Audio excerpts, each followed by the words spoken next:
Welcome back. Now once you have Canva for Work or Pro, you will then have a fully functioning brand kit. So in other words, you'll be able to go to the brand kit.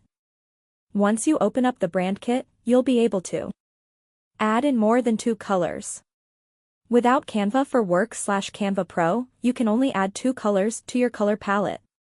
So if you have other colors, you can add those colors here in this area. What you also have is you'll have certain 5 combinations that are suggested. However, you can change those suggested fonts here in this area that you're going to be using with your brand logo and all of the other content in the brand kits. You can also upload a new font. Once you have the font you want, you'll need to confirm with Canva that you have the right to use it. You'll then click the disclosure, you'll then click yes, and then the font will then be uploaded to your brand kit, and you'll have access to it here. Also have access to your logo. So you'll be able to go to your hard drive and pull your logo into your brand kit.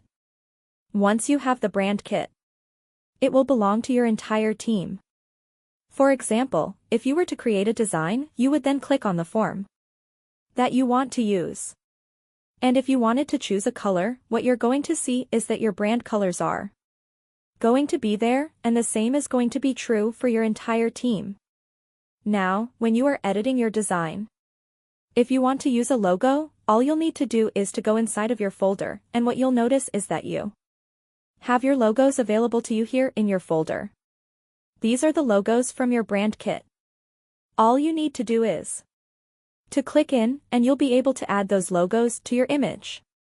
And when you're working with font in a design, what you can do is you can open up the design, and you're going to open up your font.